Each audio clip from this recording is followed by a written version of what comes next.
Saludos, muy buenas tardes, bienvenidos a la Masterclass Online, la UCAM y el Movimiento Olímpico. Bienvenidos a todos, muchas gracias por estar aquí.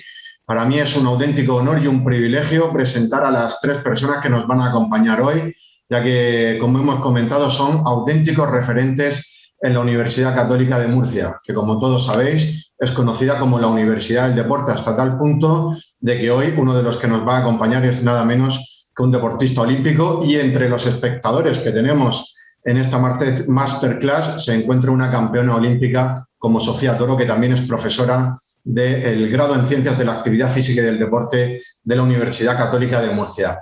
Vamos a abrir el turno de ponencias, las tres intervenciones que durarán entre 10 y 15 minutos. A continuación tendréis la oportunidad de hacer preguntas, pero ojo, no deben ser a través del chat.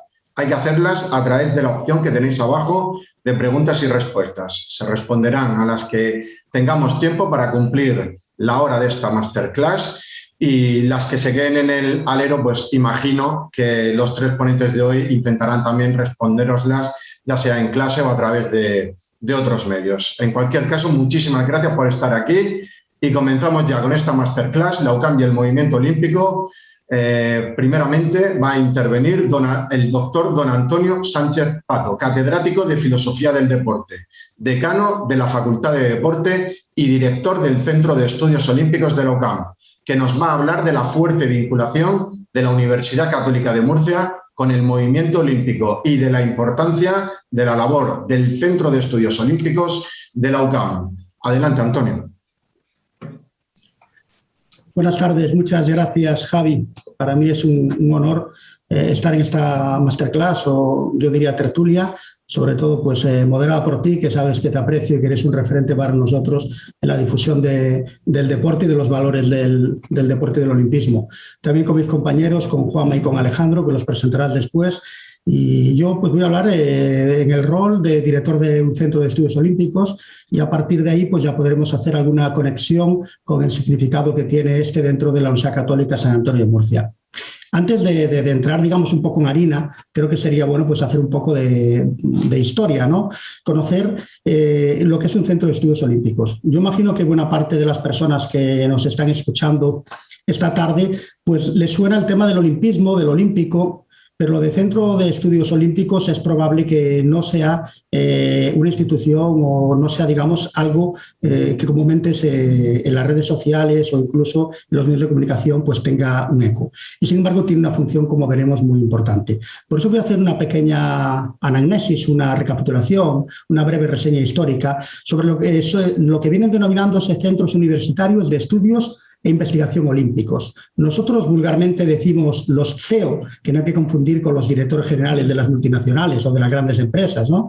Para nosotros un CEO es un centro de estudios olímpicos. Pero es importante entender que el nombre ya nos está dando una información que es esencial para entender lo que es un centro universitario de estudios e investigación olímpicos. Para situar estos centros tenemos que remontarnos al año 1968, cuando se crea la primera Academia Olímpica Nacional. Y eso ocurre en Madrid. Precisamente surge de la Academia Olímpica Internacional, que tiene la sede, como no podía ser de otra manera, en Olimpia, que se crea en 1961, pues 7 años después, con Conrado Durantez, que es un amante del deporte, una gran institución en España, en nuestro país, sobre el tema del olimpismo, pues da un paso al frente y no se conforma con que exista una Academia Olímpica Internacional que difunda los valores del movimiento olímpico, del olimpismo, sino que entiende que tiene que haber unas academias que sean nacionales. Y precisamente es la primera, en 1968, Academia Olímpica Nacional. Hoy en día son 146 a lo largo de todo el mundo. Esto significa que ha tenido gran predicamento, ha cundido el ejemplo, y de alguna manera los comités olímpicos nacionales tienen una extensión a la hora de transmitir estos valores a través de sus academias olímpicas nacionales. ¿Cuáles son los objetivos fundamentales? El primero es difundir y defender los valores filosóficos del movimiento olímpico. Aquellos que Pierre de Coubertin, en aquel congreso en la Sorbona, pues estableció como los valores que iban a ser el germen del futuro movimiento olímpico moderno, de alguna manera revitalizando o recogiendo aquellos valores del arete, de la competición ajustada a normas y de la búsqueda de la excelencia que tenían los griegos de la antigüedad clásica. Ese rememorar esos valores de la Grecia clásica dieron como fruto en 1896 lo que es conocido por todos como los primeros Juegos Olímpicos de la modernidad. Precisamente difundir y defender los valores filosóficos que sustentan este movimiento olímpico ha sido desde su inicio el objetivo de la Academia Olímpica Internacional y de forma delegada por las Academias Olímpicas Nacionales. La Academia Olímpica Española, como comentábamos, fue realmente la primera, ¿no?, en tener, digamos, una sede nacional y ha tenido desde entonces grandes logros, que yo creo que se deben principalmente a su director, a su presidente, que es don Conrado Durántes. Y entre ellos fue el crear la Academia Paralímpica o Panibérica de Academias Olímpicas, que la creó él y que sigue existiendo a día de hoy, crear el Comité Español Pierre de Coubertin, abrir los centros de estudios olímpicos en colaboración con las universidades españolas y establecer también la Unión Española de Filatelia Olímpica. No sé si es conocido de todos, pero cuando Pierre de Coubertin decidió reinaugurar los Juegos Olímpicos, pensaba que precisamente este era un movimiento cultural, no solo deportivo, porque lo deportivo entra dentro de lo cultural. Por eso la numismática, la filatelia y otros movimientos o actividades creativas del ser humano formaban parte del cartel de los Juegos Olímpicos. En esta misma línea, pues en España, la Academia Olímpica Española fue sensible y por eso se creó la Unión Filatélica Española Olímpica. Pero quedémonos con ese pequeño detalle. Es precisamente la Academia Olímpica Nacional Española la que crea o abre los centros de estudios olímpicos en colaboración o, digamos, coordinación con las universidades españolas. ¿Qué hace precisamente esta Academia Olímpica Nacional? Pues de alguna manera toma el testigo, el relevo, por delegación del Comité Olímpico Nacional. En el caso de España, pues del Comité Olímpico Español, pero en cualesquiera de las otras 146 academias olímpicas nacionales, lo que hacen es coger de la mano a su comité olímpico respectivo y se dedican a una misión fundamental. ¿Cuál es? La que aparece establecida en la norma 31.2.1 de la Carta Olímpica y que la voy a leer. Dar a conocer los principios fundamentales del olimpismo a nivel nacional dentro del sistema de actividades deportivas y además contribuir a la difusión del olimpismo en los programas de enseñanza de educación física y deporte en las escuelas y universidades. Yo creo que está estableciendo de forma bastante clara y precisa cuáles son los objetivos, que es llevar el olimpismo como movimiento cultural de un ámbito estrictamente deportivo a un ámbito académico y por lo tanto investigador. La actividad principal de las Academias Olímpicas Nacionales, en concreto en la española, tiene su punto álgido en su congreso anual, que organizan precisamente de forma consecutiva cada uno de los 36 centros de estudios olímpicos que tenemos en España y que, lógicamente, a nivel mundial pues son centenares. En UCAN, en nuestra universidad, la Universidad Católica San Antonio de Murcia, la Universidad del Deporte, como decía Javier Moñino al inicio de esta masterclass, pues celebró una de sus sesiones en 2015 y fue para nosotros no solo un orgullo, sino una posibilidad o una oportunidad de aproximar a nuestros alumnos el movimiento olímpico con todo el boato que lo caracteriza, desde el izado de la bandera olímpica y todas las conferencias magistrales que formaron parte de ese evento tan importante, con un elenco, yo creo que de primera categoría de conferenciantes, ¿no?, que nos desvelaron realmente lo que es el sentir y los valores propios del olimpismo. Además, en esa sesión se viene haciendo de forma rutinaria, se eligen a los jóvenes que van a representar a cada país, en concreto, en nuestro caso concreto, España, en la reunión que se hace en Olimpia de la Academia Olímpica Internacional y que, de hecho, algún compañero nuestro, ya profesor de esta universidad, ha tenido la oportunidad de tener esa vivencia y experiencia maravillosa. ¿Qué objetivos tienen los centros universitarios de estudios e investigación olímpicos? Los que llamamos los centros de estudios olímpicos para abreviar.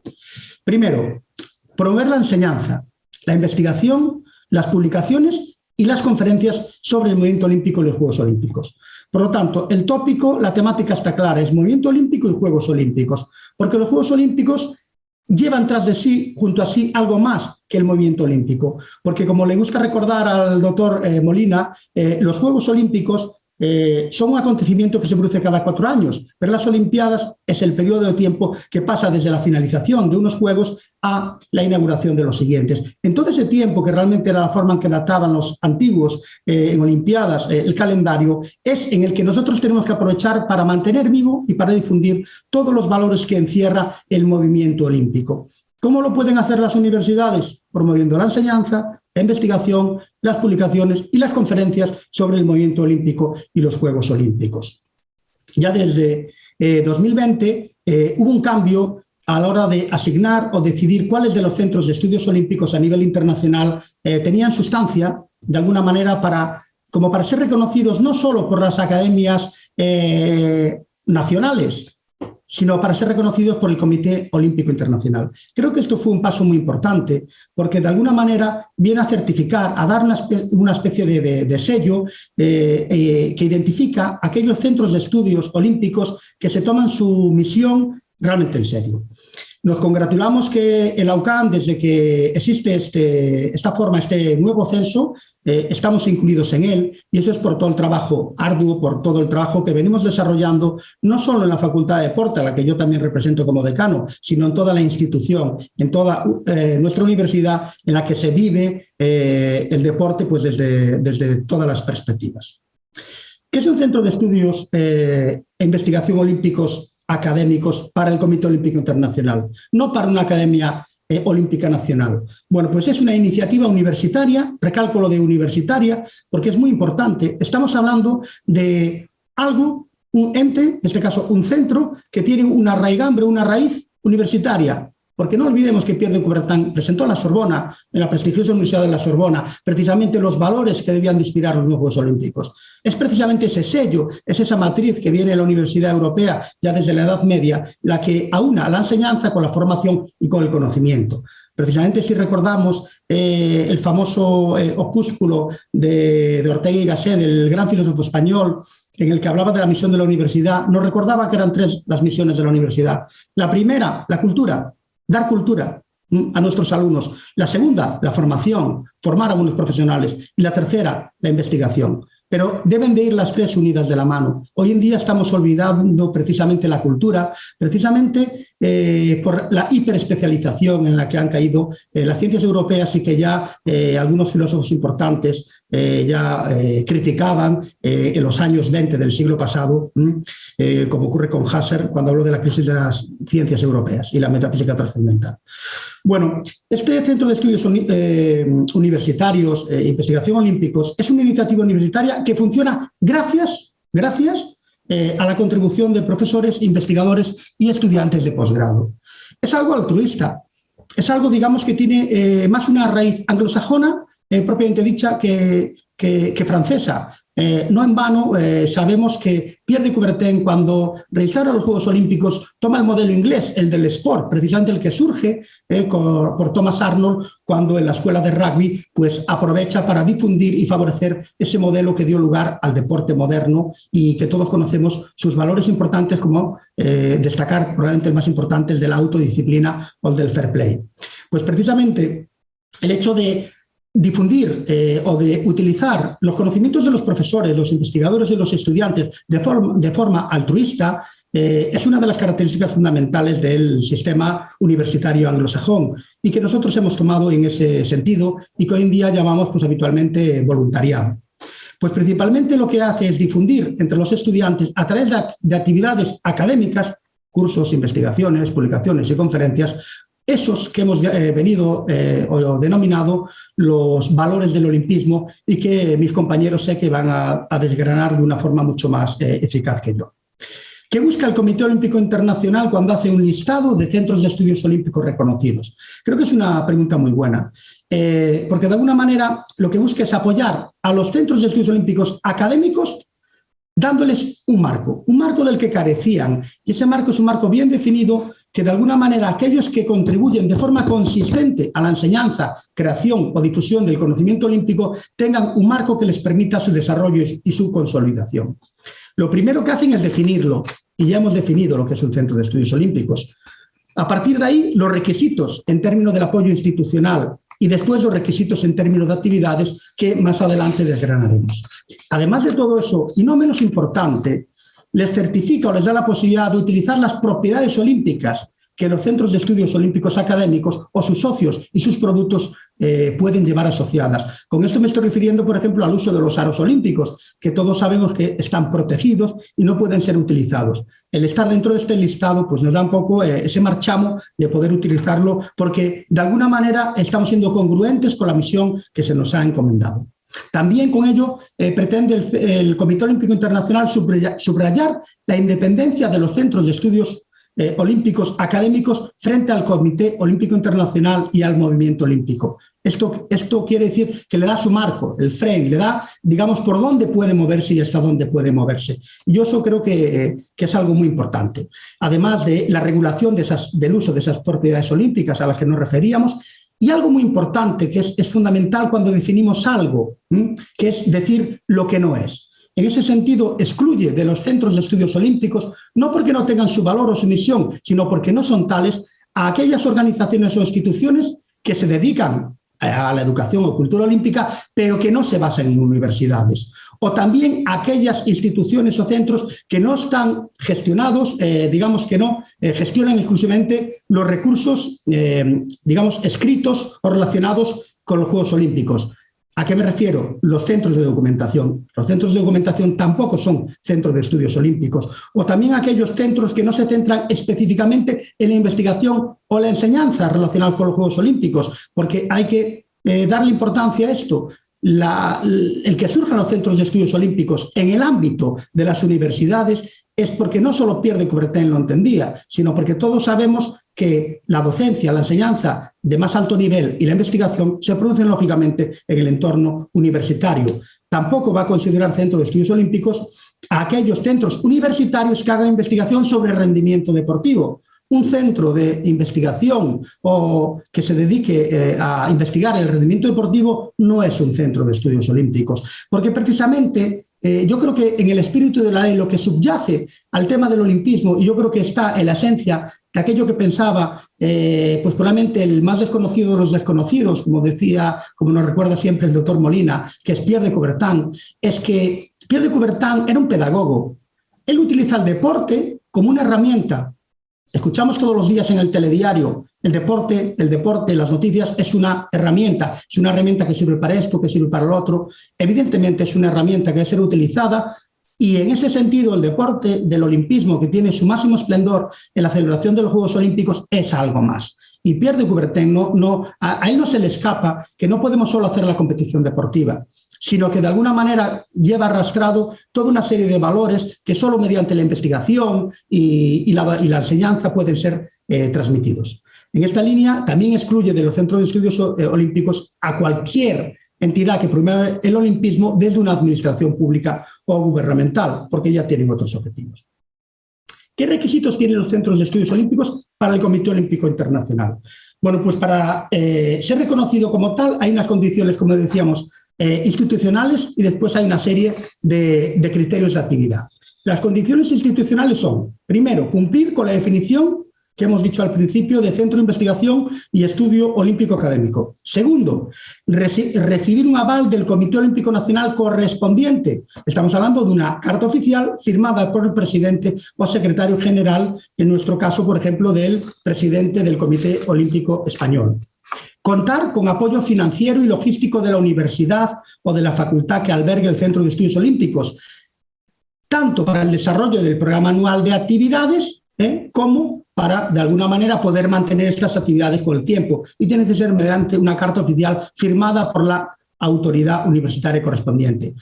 Bien, es cierto que para aquellos que sean sede de los Juegos Olímpicos, como ocurre con Barcelona, donde hay centro de estudios olímpicos, Puerto Luis Amaranch, que es un centro de estudios olímpicos fantástico, pues surge precisamente al albor de la celebración de los Juegos Olímpicos y de alguna manera recogen la transmisión del legado. Es la excepción que confirma la regla de que surge el Centro de Estudios Olímpicos, no de una universidad, aunque es cierto que en Barcelona tienen a la Autónoma con sus centros de estudios olímpicos y yo creo que son, tanto unos como otros, son modélicos. Creo que es interesante ver cómo lo que subyace es que necesitamos que esos centros de estudios olímpicos tengan un apoyo económico, tengan una cobertura y que de alguna manera estén bajo la estructura del Comité Olímpico, de la Academia Olímpica, dentro de la cual se inscriben en su país. O sea, que no puedan, digamos, andar a su libre albedrío.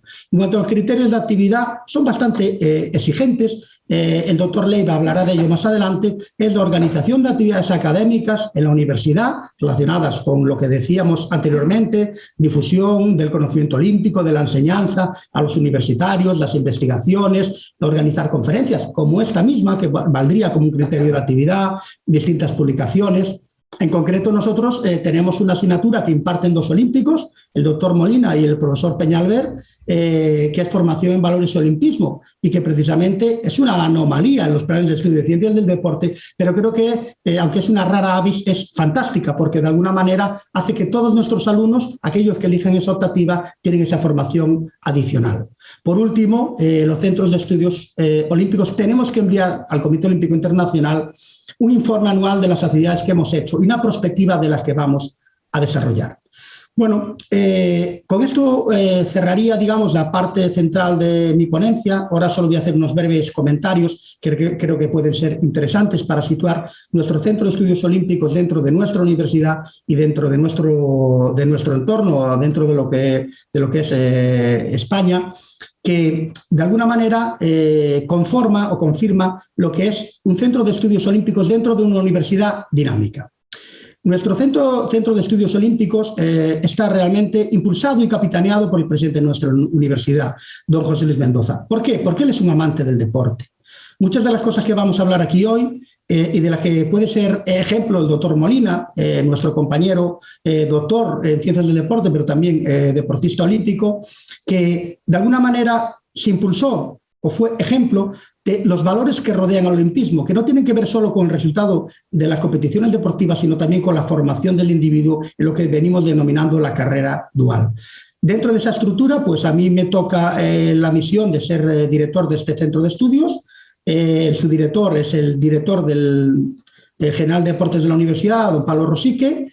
Como secretario está don Alejandro Leiva, y después tenemos como componentes o vocales de este centro de estudios a Juan Alfonso, que es el tutor deportivo de la universidad, a Juanma Molina, medallista mundial y europeo, Antonio Peñalver, su campeón olímpico, David Cal, pentamedallista olímpico, y Sofía Toro, también campeona de Europa, del mundo y olímpica. ¿Esto qué significa? Que tenemos todo conformado en una estructura de lo que es un centro de estudios olímpicos, el apoyo de la institución, que es fundamental, de un visionario como nuestro presidente, con la estructura académica, deportiva, y también engrosando nuestras filas con aquellos que han sido deportistas y que la universidad ha sabido integrar dentro de sus filas.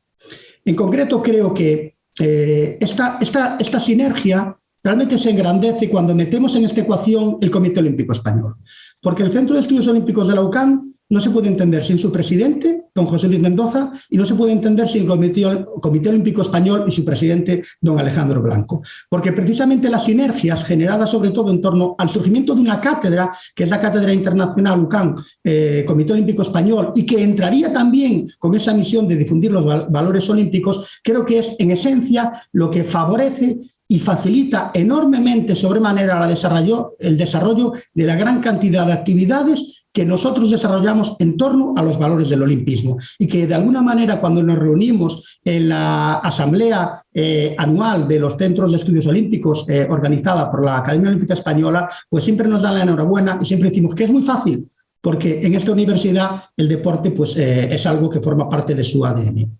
En este mismo sentido, en esta misma línea, también tenemos una relación especial con la Academia Olímpica Española, con don Conrado Durántes, el cual nos facilita enormemente que podamos difundir los valores del olimpismo, y al que le agradecemos su gran liderazgo y visión sobre el tema del olimpismo. Y también en la Academia Olímpica Internacional, el Centro de Estudios Olímpicos de Lausanne, dentro del Comité Olímpico Internacional, pues tenemos a dos buenas amigas, Luna Puig y María Bogner, que son las encargadas de alguna manera de mantener este espíritu del olimpismo que llevamos del Centro de Estudios Olímpicos, y a las que les agradecemos su formidable trabajo. Ya para acabar, simplemente poner en valor la gran misión que hace esta universidad con la carrera dual, de la que nos van a hablar Alejandro Leiva y Juan Manuel Molina, pero que de alguna manera está sustentada en 2 pilares. Uno es el tutor deportivo, que es Juan Alfonso García Roca, y otro Pablo Rosique, que es el director general de deportes de la universidad. Porque sin la sinergia entre la parte deportiva y la parte académica, sería totalmente imposible poder desarrollar algunas de las actividades fundamentales de un centro de estudios olímpicos, como es favorecer y difundir los valores del olimpismo, y entre ellos está el derecho universal a la educación, y del que Juanma Molina fue el primer exponente, y es un ejemplo para nosotros de que si se quiere, se puede simultanear una carrera deportiva y una carrera académica. Voy a dar un pequeño detalle porque él no lo va a dar.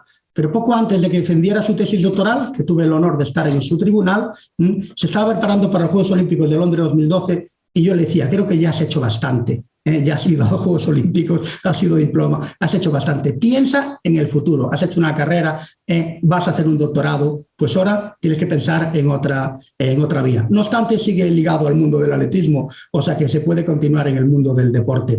Finalmente, como actividad del CEO, Alejandro Leibas va a hablar de ella, de los eventos, congresos y publicaciones, y yo creo que vamos a tener la oportunidad de disfrutar de mis dos compañeros que creo que van a dar el toque, digamos, el broche de oro a esta intervención. Muchas gracias.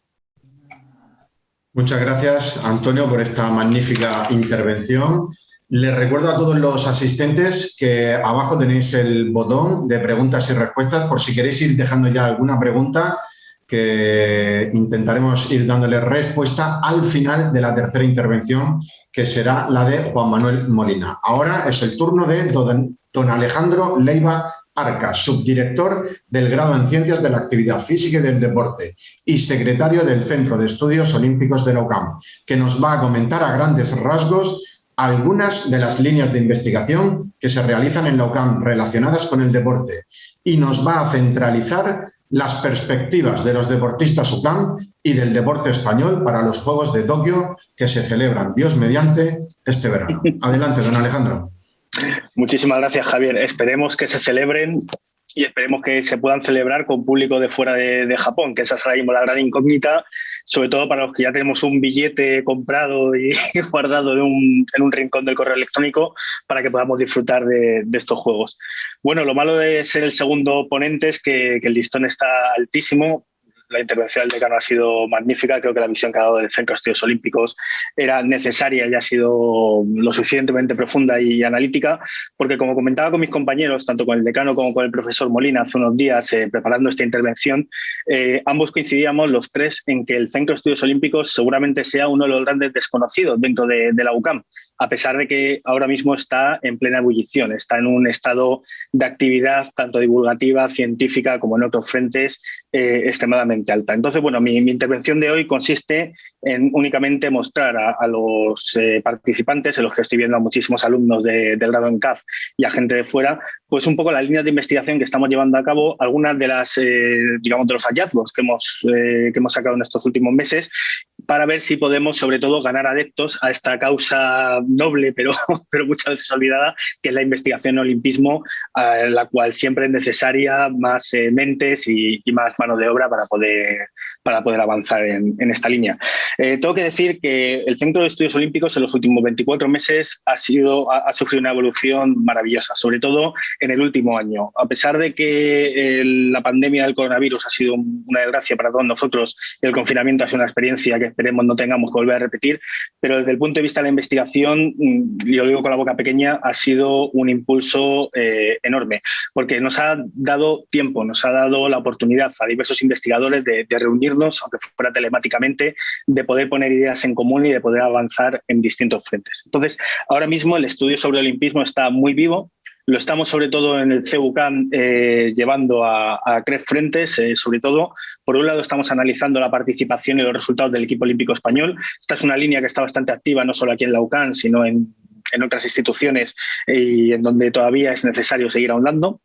También estamos analizando qué factores pueden llevar al éxito a un país de cara a conseguir medallas o participación en los Juegos Olímpicos. Este es un tema también muy caliente que tiene una trayectoria muy larga en el tema de estudios olímpicos y en el cual, curiosamente, en España no había muchísima investigación al respecto. Y luego el tema estrella en esta universidad y en esta facultad, que es la carrera dual, la cual, pues, por motivo de la explosión de la pandemia de coronavirus COVID-19, hemos tenido que actualizar y que seguir abordando esas investigaciones. Entonces, Javi, como yo sé que tú eres un periodista curioso y te gustan los datos y además creo que has acabado de empezar una iniciativa con un podcast, si no estoy equivocado, coge papel y boli porque te voy a dar algunos datos interesantes sobre el olimpismo en España, que siéntete libre de utilizarlo a tu debida conveniencia. Fíjate, en cuanto a participación y resultados en España, estamos asistiendo a un proceso de cambio que es interesantísimo desde el punto de vista de las ciencias sociales, porque los 2 últimos Juegos Olímpicos, por primera vez en la historia, las mujeres sacaron más medallas que los hombres. Este es un hecho totalmente rompedor, totalmente inédito en la trayectoria olímpica de España, a pesar de que la participación, es decir, el número de atletas que acuden, todavía no ha llegado a niveles paritarios. Está actualmente en un 55-45%. Entonces, claro, esa afirmación de que el deporte olímpico siempre ha sido un deporte mayoritariamente masculino es verdad, es cierta. De hecho, de nuestro equipo olímpico, durante toda la historia, el 74,6% han sido hombres. Pero, y aquí llega el dato curioso, si ponemos en relación el número de mujeres españolas que han acudido a unos Juegos y el número de atletas masculinos en relación al total de los atletas olímpicos de todo el mundo por sexos, hay un porcentaje mayor de mujeres respecto a hombres. Es decir, que en términos porcentuales las mujeres tienen, te digo los datos, un 2,3% respecto a un 2,2% de los hombres. ¿Qué ocurre con las medallas? También los hombres han obtenido más medallas históricamente que las mujeres. Un 67% de las medallas obtenidas por España son masculinas. Sin embargo, si observamos la tasa de éxito, que este ha sido uno de los caminos que hemos abierto, una reciente publicación en un libro publicado por la Fundación Olímpica Antonio Samaranch en Barcelona, observamos que las mujeres tienen una tasa de éxito del 5,3%, mientras que los hombres solo tienen de un 3,7%. Es decir, si una mujer española acude a unos Juegos Olímpicos, sobre estos datos tiene más posibilidades de obtener una medalla que los hombres, cosa que es bastante llamativa. ¿Qué ocurre con las finales? Bien, a mí el tema de las finales personalmente me interesa bastante como tema analítico, porque casi todos los estudios clásicos, digamos, siempre se han centrado en los oros, en las platas y en los bronces. Pero ser finalista olímpico, es decir, acabar entre los 8 primeros, recibir un diploma olímpico, no deja de ser un mérito que tiene que ser tenido en cuenta, y mucho más en este tipo de estudios, porque estamos hablando de que en tu disciplina has acabado entre los 8 primeros clasificados del planeta, ni más ni menos. Bien, pues en este apartado las mujeres también ganan. De las finalistas, es decir, la tasa de éxito de acabar entre las 8 primeros, las mujeres muestran un 17%, mientras que los hombres muestran un 13,2%. Entonces, el deporte femenino ahora mismo en España está en boga, los datos así lo demuestran, y la tendencia vamos a seguir observándola en estos Juegos de Tokio, porque la verdad es que es realmente interesante ese, digamos, pivotaje que está ocurriendo en nuestro país. Federaciones olímpicas, por ejemplo, no sé si lo sabes, Javi, bueno, la Federación de Vela, la que te llaman medallas, 19, le sigue piragüismo, 16, pero sin embargo, en cuanto al éxito cosechado, taekwondo es la federación olímpica que más deportistas han conseguido una medalla, un 35%, seguida por el tenis, de un 15%. 24 de las 29 federaciones olímpicas españolas han obtenido alguna vez una medalla. Eso es un dato maravilloso, es decir, 24 de las 29. Pero es que 28 de las 29 federaciones olímpicas han conseguido un finalista. Únicamente tenis de mesa falta por ser la última federación que pues consiga clasificar a un deportista entre los 8 primeros. Tenemos aquí en la UCAN nuestro club de tenis de mesa, que además está cosechando resultados importantes. Es decir, ¿por qué no? Quizá uno de nuestros deportistas acabe siendo pues el primer finalista, ojalá medallista, en tenis de mesa en la historia de nuestro país. Bien, otra de las líneas en las que estamos invirtiendo también muchísima atención es en analizar lo que se han llamado, o lo que la literatura califica como políticas de tipo meso. A la hora de explicar qué factores inciden para conseguir éxito olímpico por parte de las naciones, tenemos 3 tipos de factores. Los macro, que luego hablaré de ellos, los mesos son, para que nos entendamos, las políticas, las ayudas gubernamentales de un gobierno concreto en un país para promocionar el deporte de élite y que eso conlleve a un éxito olímpico. Y luego tenemos las políticas de tipo micro, que son, por ejemplo, las educativas, que también hablaré al final. Aquí en España tenemos como política de apoyo al deportista principal, el que todos conocemos, el Plan ADO, que desde el año 1988 es una iniciativa que, sobre todo recibiendo dinero de instituciones privadas, de sponsors privados, pues como puede ser Coca-Cola, el Grupo Pascual, Telefónica, etcétera, invierte ese dinero en forma de becas en los deportistas. Bien, bueno, pues analizando el planado, hemos observado que realmente el planado es el verdadero punto de inflexión en el deporte olímpico español, porque desde que llega el planado al deporte de alto nivel en España, se consiguen a partir de entonces el 82% del total de las medallas que tenemos, el 82% a partir del plan ADO. Y conseguimos clasificar el 61% de todos los deportistas que alguna vez han representado a España en unos Juegos. Pero es que además ese planado que mayoritariamente ha sido contributivo para los hombres, es decir, hay una relación más o menos de 1.4 frente a 1, es decir, que los hombres reciben un 25% más de ayudas económicas que las mujeres, pero observando el coste económico por medalla, es decir, cuánto cuesta fabricar un campeón olímpico, cuánto cuesta, digamos, apoyar un campeón olímpico, para los hombres hay que invertir 1,6 millones de euros, eso es lo que cuesta una medalla de oro en España, una medalla, perdón, olímpica en España para los hombres, mientras que para las mujeres esa cifra baja a 1,3 millones de euros. Es decir, que aun recibiendo menos dinero, consiguen mayores resultados. ¿Qué ocurre con aquellos factores de tipo macro, aquellos factores que llamamos sociodemográficos y que pueden tener algún tipo de incidencia en el éxito de un país? Bueno, este es un campo apasionante, este es un campo que además en España ha sido muy inexplorado, ha recibido muy poquita atención de parte de la literatura científica, pero que es interesante, ya que este es una trayectoria, es decir, este es un campo de análisis que ha recibido muchísima atención en las últimas décadas a nivel internacional. Te estoy hablando de, por ejemplo, cómo influye el clima en que haya más o menos campeones olímpicos en un país, cómo influye el grado de urbanización, el tamaño de la población, cómo influye, bueno, estudios clásicos te puedes imaginar que un país sea comunista o más socialista o más capitalista. Bueno, pues en España faltaban estudios de ese tipo, es decir, faltaban estudios que pusieran un poco en comparación algunos índices macroeconómicos o sociodemográficos con el éxito que hemos experimentado en las últimas décadas. Por ejemplo, algún dato interesante. En España, por ejemplo, no afecta, y esto es curioso, el PIB al éxito olímpico, mientras que en otros países, sin embargo, el PIB, el Producto Interior Bruto, tiene una incidencia determinante. ¿Por qué? Porque en España solo se destina el 0,01 del Producto Interior Bruto a deporte. Esto es poquísimo. Esto es una cantidad realmente baja. Para ponerte un ejemplo y podamos darle un poco de magnitud a esta cifra, en ciencia actualmente se está invirtiendo el 1,2%, que es una cifra realmente baja también, y todos sabemos que es una inversión realmente necesaria. Se están haciendo campañas en televisión, en algunos medios de comunicación, para intentar subir esa cifra al 2%. De hecho, hay políticos que ya están proponiendo esa medida en el Consejo de Diputados. En el deporte es el 0,01%. Con todos los beneficios sociales y de todo tipo que eso conlleva, y que no voy a entrar ahora a describir porque lo conocemos todos. ¿Qué ocurre? Que en España sí que se cumple un axioma, que cuanto mayor inversión económica se realiza, mayores son los éxitos en el deporte de alto nivel. Entonces necesitamos un mayor apoyo, una mayor inversión, una mayor estructura de financiación deportiva para poder seguir cosechando éxitos deportivos.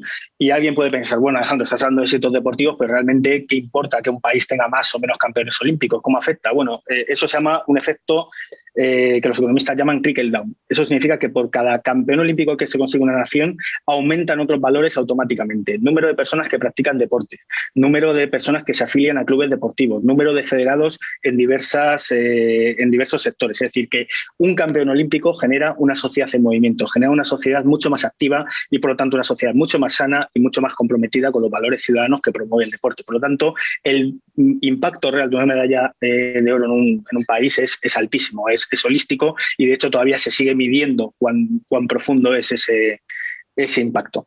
Por ejemplo, en España también nos hemos dado cuenta que influyen dos factores a la hora de explicar un poco el éxito olímpico, que son la brecha de género y el índice de paz. Y esto es curioso también. En España, a medida que la brecha de género se va disminuyendo, aumentan las campeonas olímpicas. Es decir, en cuanto se rompen ciertas brechas, como que las mujeres ganen un salario paritario con los hombres, o que haya mayor acceso de mujeres a cargos directivos dentro de las federaciones, etcétera, aumenta el número de campeonas olímpicas. Y el índice de paz también está relacionado porque la literatura científica dice que cuanto más estable es un país, más seguro, mayor gente practica deporte y, por lo tanto, pueden salir mayores campeones olímpicos. Coinciden los datos perfectamente en España. Esto es una cosa que nos llamó mucho la atención. Con el desarme de ETA, la desaparición de ETA, de repente hay un ascenso en cuanto a la práctica deportiva y también en cuanto a los resultados olímpicos, y también a medida que se va, consolidando la relación con la Unión Europea, también aumenta ese dato. Algunos dicen que no somos una democracia consolidada, pero bueno, los datos deportivos por lo menos así lo reflejan, de que ahora mismo estamos en un momento, muy estable, y eso fomenta o favorece el deporte de alto nivel. Bien, antes te he comentado que también es muy importante para analizar lo que es el éxito de un deportista olímpico, lo que llamamos las redes de nivel micro. aquí hay dos tipos de factores, algunos que no se pueden controlar desde la ciencia social, pues, por ejemplo, la relación de un deportista con su familia, con sus amigos o con su pareja, que eso también le influye en su rendimiento. Ahí un investigador social no se puede meter, pero la educación sí que es un factor que importa y que influye mucho en el rendimiento y en el, digamos, en el futurible éxito de un deportista olímpico en su carrera. En este punto, la carrera dual es, digamos, una de las metodologías fundamentales para sostener, dar armazón y, digamos, dar una estructura sólida a lo que es el deporte olímpico en nuestro país. En este sentido, la UCAM somos referentes, somos pioneros, con un proyecto aprobado en 2015 que seguramente recordarás, el proyecto eSport, que fue uno de los primeros proyectos financiados por la Unión Europea en los programas Erasmus+. Pudimos poner en marcha en varios países un modelo que ya en la UCAM llevábamos años haciendo, que era el que ha comentado el decano, la tutorización deportiva, coge un atleta de alto nivel y, digamos, ayudarle a compaginar sus entrenamientos, su carrera deportiva con su carrera académica, que era, digamos, dos realidades que chocaban a menudo y que no se podían armonizar. Y en ese programa fue un éxito. De hecho, ese programa ha inspirado que otros países pidan proyectos similares en los cuales la UCAM está inmersa. Para ponerte un ejemplo, ahora mismo este proyecto se está aplicando en países tan dispares como puede ser Letonia, como puede ser Irlanda, como puede ser Polonia, es decir, está ahora mismo Rumanía, estamos ahora mismo muy presentes en gran parte del continente europeo. Y nosotros, claro, este es un tema sobre el que investigamos bastante hasta que en marzo estalla la pandemia del coronavirus y se nos abre un nuevo campo de estudio impresionante, que es cómo o qué impacto va a tener una cosa como es la carrera dual en una población de deportistas estudiantes que además se están preparando en los Juegos Olímpicos a los pocos meses, porque claro, en marzo todavía se hablaba de que los Juegos Olímpicos se iban a celebrar a toda costa. Entonces, bueno, hicimos un estudio, no voy a decir con prisas porque no se hace nunca con prisas, pero sí con urgencia, sí que aprovechando el momento porque no sabíamos cuánto iba a durar esta situación. Y bueno, ese estudio fue publicado en la revista Frontiers, que es una revista de referencia en este campo, y nos dimos cuenta que cuanto más difíciles sean las circunstancias para un deportista, para un atleta estudiante, como podía ser eso, la irrupción de un virus que de repente les ponía la vida patas arriba, mayor o más importante eran el apoyo formal que brindaba metodologías como la carrera dual. Es decir, era fundamental. La carrera dual, principalmente, lo que dio a los atletas, es decir, en lo que se incidió fue en el tema del factor tiempo. Uno de los grandes problemas de un deportista estudiante a la hora de compaginar su carrera deportiva y su carrera académica es que se ven con poco tiempo para estudiar. La pandemia les permitió, digamos, reconciliarse, digamos, volver a sentir el contacto con la universidad. Además, todas las metodologías online que con éxito se aplicaron y que todos tuvimos que aprender un poco sobre la marcha, para gente que estaba en otras comunidades autónomas, en otros países preparándose, fue determinante. Por lo tanto, esto nos abre una nueva vía de análisis. ¿Cómo podemos aplicar metodologías online sin perder esa esencia de la presencialidad del grado en Ciencia de la Actividad Física del Deporte, por ejemplo, para fomentar o para, digamos, cimentar la carrera dual? Y cómo podemos continuar en esa línea de mentorización, de apoyo, de ayuda, para que al final un deportista que tiene esa sensación, esa seguridad de que cuando acabe su carrera deportiva va a tener un futuro asegurado, va a tener unos estudios, va a tener una posibilidad de trabajar, de poder seguir, digamos, teniendo un sustento gracias a esos estudios universitarios, ¿cómo incide eso en que un país obtenga mejores resultados? Entonces, bueno, este es simplemente un resumen, un pequeño resumen, no me quiero extender mucho más de que hemos hecho, ya digo, los últimos meses. Y ahora, simplemente para comunicárselo a nuestros espectadores, estamos a punto de empezar una nueva etapa, bueno, ya la hemos empezado, mejor dicho, que es empezar este tipo de estudios, son muy similares en poblaciones de deportistas discapacitados de alto nivel. Entonces, ahora mismo somos un centro de estudios olímpico y también paralímpico porque estamos empezando a emprender este tipo de estudios, este tipo de programas. Así que, bueno, esperemos que dentro de un año podamos tener un evento similar y poder hacer un update, una actualización de qué estamos hallando y qué estamos mejorando en este tipo de poblaciones a través de la inclusión social y el deporte. Muy bien, muchas gracias, Alejandro. Ya están llegando algunas preguntas y alguna creo que va directamente para ti, o sea que te doy tiempo para que las puedas ver mientras interviene nuestro siguiente panelista, que es el doctor don Juan Manuel Molina Morote, profesor de la Facultad de Deporte y atleta olímpico. Nos va a comentar su experiencia como deportista, que logró compaginar sus estudios con su carrera deportiva, logrando grandes éxitos internacionales y culminando su recorrido académico con el doctorado, siendo ahora profesor del grado en Ciencias de la Actividad Física y del Deporte. Fue medallista en campeonatos de Europa y del mundo en 20 kilómetros marcha y participó en los Juegos Olímpicos de Atenas 2004 y de Pekín 2008, consiguiendo un diploma olímpico. Adelante, don Juan Manuel Molina.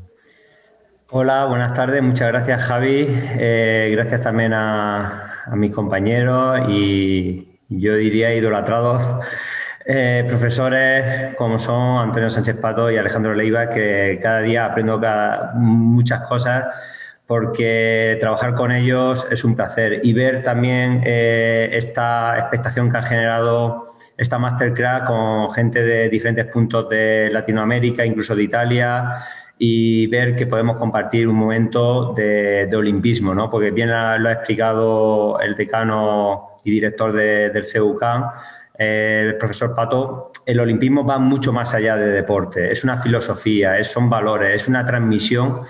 Y como me gusta decirle cuando hacemos la labor didáctica de difusión, es un estilo de vida. Y ese estilo de vida a mí, precisamente, a nivel personal, me tocó viendo unos Juegos Olímpicos. Se ha comentado lo importante que, en este caso, el profesor Leiva lo ha comentado, la trascendencia que tienen los resultados deportivos para una nación.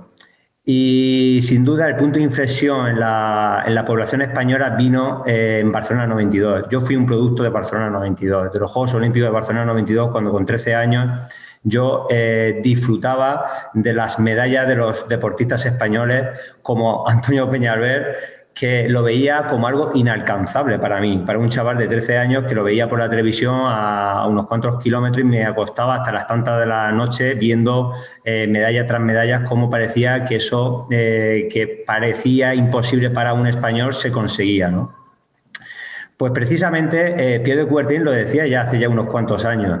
Ese sistema piramidal que se ha comentado es fundamental. Parece que puede existir discrepancia en cuanto a la hora de plantear el deporte, pero lo que sí está demostrado claramente, y ya en su día el propio Pierre de Coubertin lo dejaba en una de sus famosas citas, que comentaba que para que 100 personas desarrollaran sus cuerpos era necesario que 50 practicaran deporte, y que para que esas 50 personas puedan practicar deporte es necesario que 20 se especialicen. Y para que esas 20 personas se puedan especializar, 5 al menos tienen que tener grandes resultados o resultados extraordinarios. Eso es lo que consigue precisamente el olimpismo a través de esa vertiente deportiva y cómo esa semilla va calando en una sociedad. Como digo, yo con 13 años empecé a hacer atletismo, sin una pretensión de ser un gran campeón olímpico, pero sí me fijaba en esos grandes deportistas. Y precisamente en ese uso del deporte positivo, ¿no? Es una herramienta, como ha comentado el profesor Pato, per se neutra, no tiene valores ni positivos ni contravalores, es en función de cómo queramos utilizar el deporte para transmitir esos objetivos que nosotros perseguimos. Y uno de ellos es la competición, como es la sociedad, es competitiva por sí misma, ¿no? Y es importante adquirir esos hábitos de esfuerzo, de superación a través precisamente de esa oportunidad que nos da el ámbito de la actividad deportiva. Y así empecé, con ninguna pretensión, competir poco a poco, conseguir poco a poco más resultados, y te encuentras precisamente en ese momento de me ocupa más tiempo el deporte que el rendimiento académico. Claro, para un chico que tiene que compaginarlo con los estudios en el instituto era muy difícil. Poder ir a campeonatos del mundo, campeonatos de Europa y poder compaginarlo con mi obligación, ¿no? Como adolescente. Y el debate entra justo precisamente cuando tienes que dar ese salto a la universidad. Ahí donde te das cuenta de lo importante que es sentirte respaldado por una institución, en este caso académica, como es la universidad. Yo con 18 años tuve que tomar esa decisión y para mí fue muchísimo más fácil precisamente por el apoyo del presidente don José Luis Mendoza y de toda una institución como la Universidad Católica San Antonio de Murcia.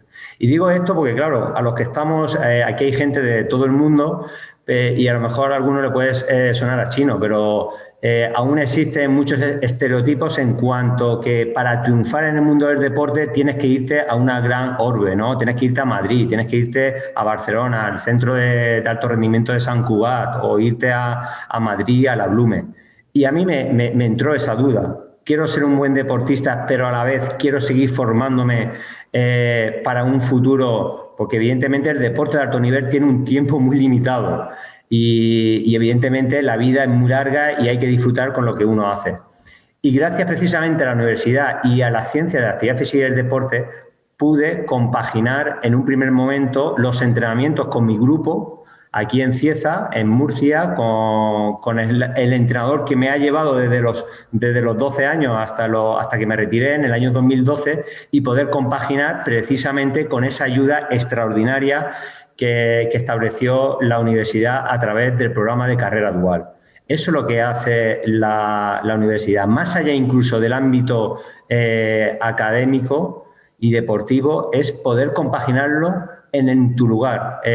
Ahora se ha puesto muy en boga las nuevas tecnologías y lo importante de acercarnos y aproximarnos sin necesidad de ir a otros entornos. Pero es que esto ya lo hacía la universidad hace ya muchísimos años. Y en esa línea se está trabajando para que muchos deportistas puedan alcanzar sus sueños deportivos. Los sueños están para superarlos incluso. Yo digo que no tiene que ser un mito o algo que queda ahí en la retina, no. Tiene que realmente hacerse realizable, y la universidad te ayuda. La Universidad Católica San Antonio de Murcia te ayuda, como me ayudó a mí y como yo precisamente estoy ayudando a muchísimos deportistas que colaboro con el responsable, con Juan Alfonso García, en esa labor didáctica y formativa de deportistas que están preparando los Juegos Olímpicos de Tokio, y ellos invierten mucho tiempo también para poder compaginarlo con su actividad académica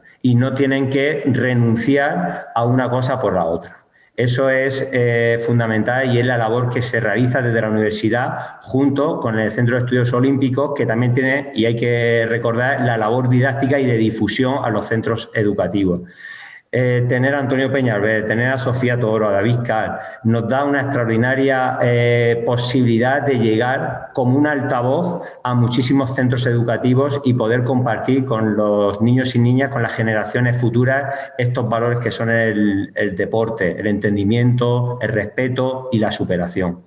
Y no me voy a extender más porque sé que hay unas cuantas preguntas y seguro que se podrá debatir mucho más y reflexionar sobre todo esto. Muchísimas gracias.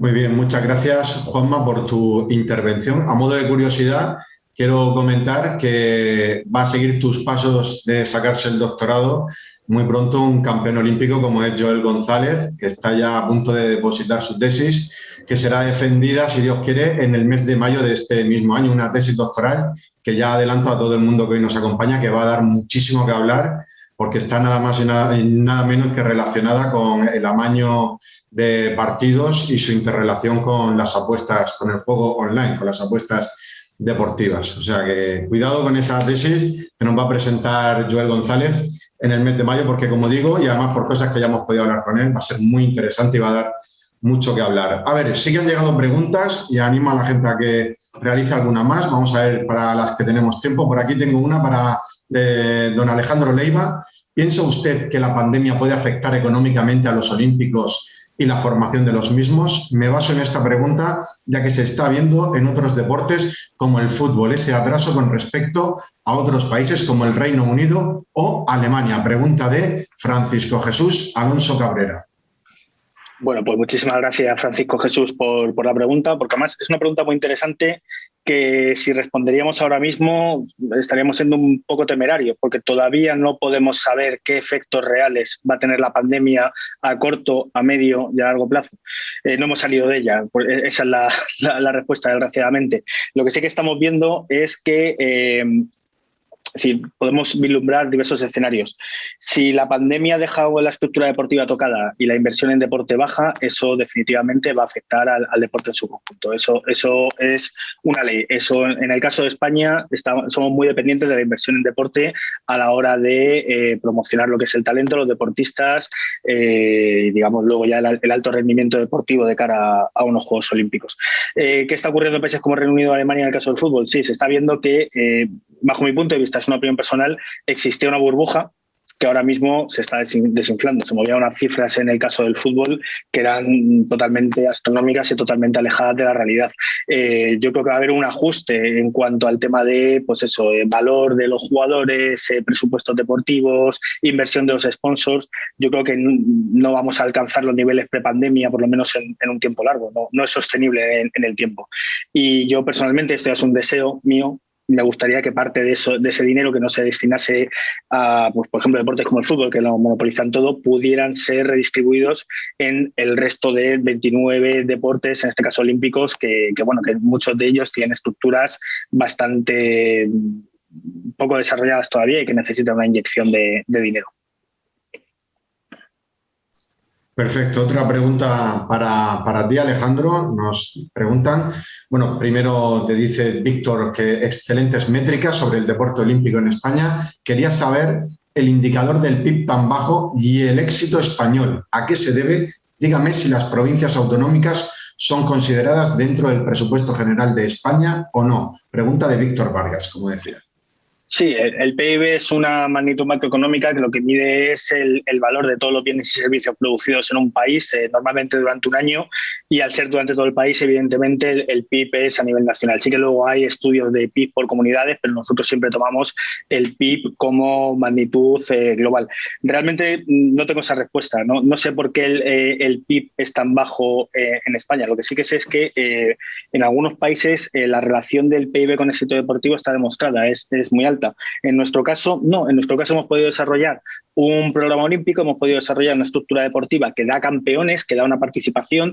Solo para poner en relieve lo que es España en todos los Juegos Olímpicos. En los últimos 40 años no hemos bajado del top 25 en el medallero olímpico. Esto es una cosa muy a tener en cuenta. Pero el PIB parece ser que no es un factor determinante. Quizá por eso no se invierte tanto en deporte, es decir, porque, digamos, no está justificado, pero el caso es que en nuestro caso, lo que sí que supone un elemento distintivo es este sistema de financiación del deportista por medio de becas que se está estructurando por medio del Pilarado. Eso es lo que a nosotros nos marca la diferencia a la hora de tener mayor o menor participación y mayor o menor resultados de finalistas y medallistas. Quiero dejar, Javi, con tu permiso, unos links al acceso al libro que he mencionado sobre participación y resultados. Lo podéis ver aquí. Lo voy a poner en el chat general, ¿de acuerdo? Creo que va a llegar a todo el mundo. Lo podéis descargar completamente entero y gratuito en la página de la librería digital del Comité Olímpico Internacional. También quiero dejaros el link a este estudio que he mencionado sobre el impacto del COVID en la carrera global. También es un artículo gratuito en abierto. Y esos dos links, sí, ahí los tenéis. Muy bien, perfecto. Gracias, Alejandro. ¿Tenemos alguna pregunta más? Recuerdo, si entramos dentro de tiempo, que podéis seguir dejando las preguntas en el icono de abajo de preguntas y respuestas. Diego Méndez ha preguntado que si tienen información de cómo han sido las facilidades para periodistas, narradores y comentaristas desde Montreal 76 a Río de Janeiro 2016. En nuestra experiencia, Montreal 76, Barcelona 92 y Sydney 2000 pusieron el listón más alto que las otras. Y después nos comenta que han mencionado las que para él, en orden cronológico, son las mejores. En orden de eficiencia serían Sydney, Barcelona y Montreal. No sé si tenéis algo que comentar al respecto. Bueno, saludar a Diego lo primero, agradecer la pregunta, también a Alejandro que ha hecho la pregunta previa. Realmente nosotros el tema de periodismo no lo tocamos, no es nuestro ámbito de estudio. Entiendo que Diego, un poco por su perfil, puede ser periodista, entonces le voy a remitir a una tesis doctoral, a un estudio muy interesante de Miguel Ángel Barbero, que es periodista de la ABC, que sí que hizo un recorrido del tratamiento informativo del deporte, en este caso femenino, en los Juegos Olímpicos, atletismos a través del diario ABC. Entonces estoy convencido de que para nuestro compañero Diego va a ser muy interesante analizar. Ahí tiene el link, fue publicado por la Universidad Complutense de Madrid y seguro que ahí tiene más respuestas de la que yo le pueda dar sobre esa temática. Muy bien, perfecto. Yo por la experiencia de compañeros, porque yo todavía no he tenido la fortuna de estar en unos Juegos Olímpicos, sí podría añadir a esa lista Londres 2012, que según compañeros periodistas, en cuanto a organización y en cuanto a facilidades para el trabajo de los periodistas, también estuvo bastante bien. Tenemos otra pregunta de Alejandro Larraondo, que nos dice: buenas tardes, doctor Alejandro. ¿Cuáles son las medidas que se están tomando para promover los procesos deportivos amateur o de menor nivel, ya que a causa de la pandemia esto se vería afectado? De nuevo, esa es una pregunta que todavía es pronto para responder, porque como digo, la pandemia, aunque esté en boca de todos y sea algo que esté influyendo en nuestra vida de todas las maneras posibles, es todavía muy pronto para medir el impacto. Claro, hemos estado un año parados en las que las competiciones deportivas, la mayoría de ellas no se han realizado, en las que va a haber ahí todavía que ver los efectos. Yo esta pregunta creo que la podría responder mejor mi compañero, el profesor Molina, quien está colaborando estrechamente con la Federación de Atletismo y seguramente nos puede ilustrar mejor de cómo se han vivido todas estas competiciones, digamos, amateurs o de formación en el caso del atletismo. Sí, bueno, como ha comentado Alejandro, estamos en una situación todavía complicada para poder sacar conclusiones, pero es evidente de manera clara que la reducción de la actividad competitiva, ya no solo amateur, sino también federativa, es destacada. De hecho, también se ha comentado, ¿no?, aquí en España, el tema de las comunidades. Tener 17 tipos de normativas relacionadas con la pandemia hace que las ventajas o desventajas, en este caso, entre diferentes territorios son bastante remarcadas en cuanto a la hora de competir, a la hora de entrenamientos. Esperemos que, como estamos diciendo, que podamos tener más evidencia y unos resultados ya más concretos, pero de momento es complicado y, evidentemente, desde el punto de vista de las instituciones, pues poder poner las mejores pautas o programas junto con las federaciones. Yo creo, Javi, si me permites, que es un tema muy interesante que Juanma Molina, cuando era presidente de la Federación Murciana de Atletismo, lo hemos comentado muchas veces. Y también yo lo he hablado con personas de la Federación de Fútbol. Ahora nos estamos centrando mucho en la parte de la pandemia que tiene que ver con la limitación del movimiento, la salud, etcétera, que es importante, y aprovecho para reivindicar la importancia del deporte precisamente en ese sentido, para normalizar la vida y para luchar contra la obesidad y el sedentarismo, y en la de nuestros graduados en Ciencias de la Física del Deporte, que son las personas que tienen que dar un paso adelante en este momento para revitalizar el tejido deportivo en nuestro país. Pero yo creo que hay un tema que es fundamental, que es el tema económico, porque por lo menos en España, imagino que en otros países será totalmente distinto. En España venimos padeciendo un fenómeno que es el de la desaparición del deporte escolar. Cuando uno piensa en las crisis económicas, se fija solo en la punta del iceberg. Y no, y como ha dicho muy bien el doctor Molina, cuando hizo esa estructura inversa de la pirámide deportiva que desconocía, la cita de Pierre de Coubertin, y que le agradezco, ¿no?, donde precisamente esa pirámide en la que para que haya abajo 100 tiene que haber arriba 1 o 10, eso está clarísimo. Habitualmente lo pensamos al revés, pensamos que de 100 acaba uno arriba. No, porque el tema es el émulo, a quien yo puedo emular y puedo imitar. Pues en ese sentido el deporte escolar creo que era una pieza clave para la iniciación deportiva. Y el hecho de que hubiese una crisis económica en España, sobre todo con la crisis económica, no la actual, sino la que era estrictamente económica, es que se utilizó el modelo federativo de la pirámide de alto rendimiento, que llega desde el olimpismo, que es el paradigma del gigantismo deportivo, llegaba hasta el deporte escolar, que llegó a anularlo. Y eso yo lo he debatido mucho con el doctor Molina. Creo que es un error, porque el modelo federativo, yo también vengo del atletismo y soy entrenador nacional de atletismo y es un mundo que lo conozco muy bien, El modelo federativo es un modelo que tiene como objetivo fundamental llegar al alto rendimiento. Y así debe de ser, porque si no estaríamos engañando a la población. Pero tiene que haber un movimiento deportivo, un tejido deportivo que no solo esté encaminado hacia el rendimiento. Porque cuando un niño deja de tener buenos resultados, pues lo normal es que abandone la práctica deportiva. Y si el deporte escolar no es suficientemente fuerte y denso como para poder mantener a los niños haciendo deporte, pues ahí estaríamos en el otro lado de la pirámide que no hablaba Coubertin, que es que necesito muchos abajo para que lleguen algunos arriba. Y las federaciones, por causa de la crisis precisamente económica, no sé si va a ser aquí una consecuencia que agrave la pandemia sanitaria, es que al final necesitan como recursos y como ingresos para pagar no solo a sus entrenadores, monitores, etcétera, sino para poder mantener la actividad, necesitan que esos estén de alguna manera pagando una ficha federativa. Y eso hace que se metan dentro de una ruleta que es la de las competiciones, que yo creo que están demasiado profesionalizadas.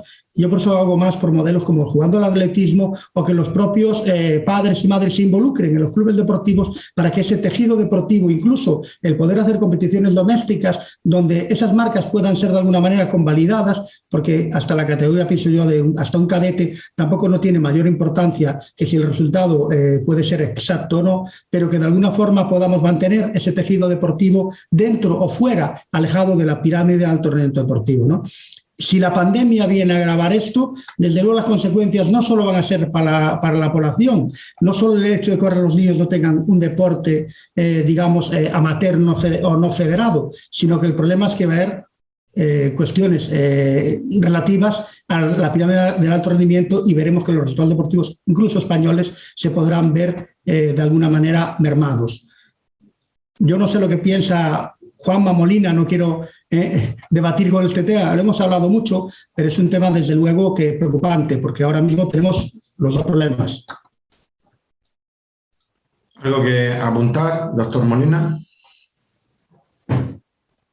Sí, bueno, lo ha comentado perfectamente Antonio en ese sentido y estamos en ese problema, ¿no? Que si no realmente atraemos de esa manera, pero sin olvidar el carácter competitivo combinado con ese ámbito federativo, porque es evidente que en una sociedad postcontemporánea vamos orientados a otras prácticas incluso deportivas, ¿no? Y en esas adaptaciones que tenemos que realizar y no en ese deporte tradicional tan convencional en el que muchos de nosotros nos hemos formado, pues quizás esas fórmulas ya no son las necesarias o no son las suficientemente que necesitan estas nuevas generaciones.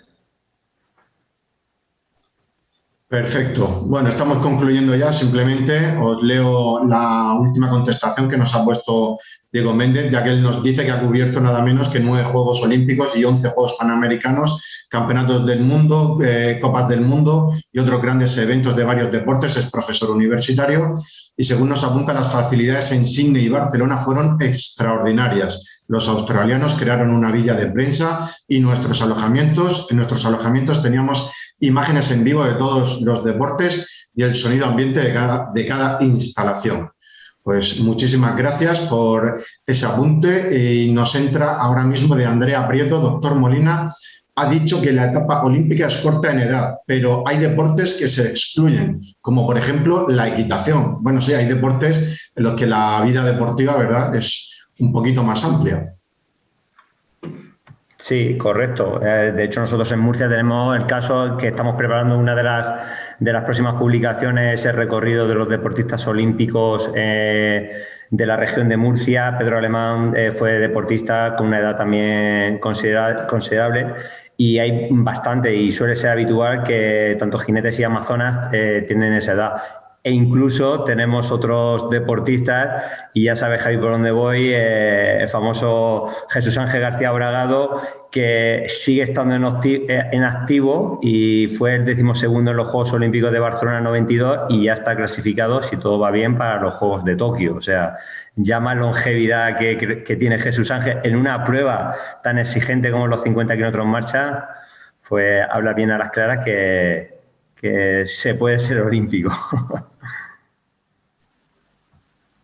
Sin duda. Y yo además añado, fíjate, te voy a añadir a Teresa Portela, que va por sus 5º Juegos Olímpicos en Tokio, que también está ya, bueno, está clasificada, ya consiguió la plaza y la tiene que certificar en los nacionales, que seguro que lo consigue, también deportista y estudiante de esta universidad. Me gustaría terminar con una intervención de don Antonio Sánchez Pato a tenor de la figura del tutor deportivo, porque lo han preguntado por aquí, creo que hemos pasado un poco de soslayo sobre esa figura, creo que Juanma Molina la ha puesto en valor, pero me gustaría que don Antonio hiciera una reflexión final, ya que siempre que intento explicar fuera de la universidad lo que es el proyecto de la universidad, claro, se habla mucho de tecnología, se habla mucho de los últimos tiempos, del apoyo y demás, pero es que sin ese esfuerzo humano que hace la figura del tutor deportivo, no habría estructura que pudiera soportar lo que significa darle cobertura a tantísimos deportistas de alto nivel en numerosas titulaciones, porque hay que decir que en los últimos años los deportistas de élite se han revelado como estudiantes de todo tipo de titulaciones, no solo de deporte, no hay que encasillarlos ahí.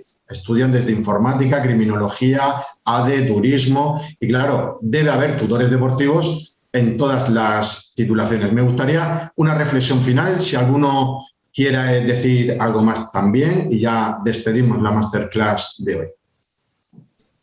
Gracias, Javi. Desde luego, no podemos centrarnos en todos los temas, pero yo creo que lo que define al tutor deportivo es la vocación de servicio. Hay una distinción que es clásica en lo que es el tutor y el mentor, porque de alguna manera son dos figuras que pueden encarnarse en una misma, pero a veces hay que tenerlas separadas, porque ese tutor es el que le ayuda con las cuestiones académicas, es el enlace, digamos, entre los profesores y el propio deportista, ese enlace es el tutor deportivo. Nosotros en la UCAM incluso tenemos el tutor alumno. En este caso, antes se escribía, estaba por ahí uno de nuestros tutores alumno, que es una figura muy importante, porque también ese deportista a veces está, no como la suerte que tuvo a lo mejor Juanma de poder estar más cerca de la universidad, sino que a lo mejor está más lejos, y tener a alguien de referencia que esté en sus mismas circunstancias puede ser una ayuda. Pero yo creo que lo que caracteriza a esta figura es la de la vocación de servicio. De hecho, surge el tutor deportivo en la universidad de forma natural. ¿Por qué? Porque aquí teníamos la figura del tutor, que es una figura que puso desde el principio, que instauró nuestro presidente, don José Luis Mendoza, y ante las necesidades que surgieron a Juanma Molina cuando ingresó a la universidad, pues él pensaría, si yo tengo un tutor para hacer un seguimiento de los alumnos desde su vida personal a cualquier problemática que tenga, pues voy a buscar a alguien especializado en el deportista olímpico. En este caso, Juanma fue un poco la cobaya, pero no nos ha salido mal, ¿no? Entonces yo creo que es una figura que hay que reivindicar, pero sobre todo vocación de servicio. Eso es lo más importante, que es por ejemplo lo que tienen los profesores en esta institución, que están volcados y al servicio de los alumnos. Lo hemos visto con la intervención de mis compañeros, ¿no? Esa preocupación por el que hace la pregunta, por cómo responderle, por ese detalle yo creo que es lo que de alguna manera nos caracteriza. Y yo quiero que nuestros alumnos, cuando salen al mercado laboral, lo digo siempre en las graduaciones, que ellos van infundidos de valor. Y ese valor precisamente es el que da la institución. Puede ser la UCAM o cualquier otra institución, pero es importante sentir los colores, ¿no? No hace falta que besemos la camiseta, pero sentir los colores. Y eso es lo que sienten nuestros profesores, y esa cercanía es la clave en el tutor deportivo. Muy bien, muchas gracias, don Antonio. Saludamos a Sofía Toro, que nos ha dejado un mensaje también por aquí, campeona olímpica y profesora también del grado en CAF. Y don Alejandro Leiva quería hacerme una puntualización, un comentario antes de despedir. Sí, porque no lo he hecho antes y sería una falta de respeto por mi parte. Simplemente quería agradecer públicamente al Comité Olímpico Español, porque en estos últimos años la ayuda que nos ha dado ha sido decisiva, sobre todo en la parte que yo he comentado de investigación, pues dándonos acceso a datos, dándonos muchas veces consejos sobre qué rumbo tomar, y más específicamente a su director de deportes, que además está de asistente en la jornada de hoy, lo que es un lujo para nosotros, y le mando un fuerte abrazo desde aquí en nombre de mis compañeros también. Muy bien, muchas gracias por esas palabras, Alejandro. Gracias a los tres por vuestras intervenciones. Creo que hemos aprendido muchísimo. Creo que todos los asistentes creo que han asistido a una masterclass magnífica. Como ya decía al comienzo, sois tres referentes de nuestra universidad y eso se ha notado hoy en esta masterclass en la que hemos aprendido tanto. Muchísimas gracias a todos por su asistencia y muy buenas tardes.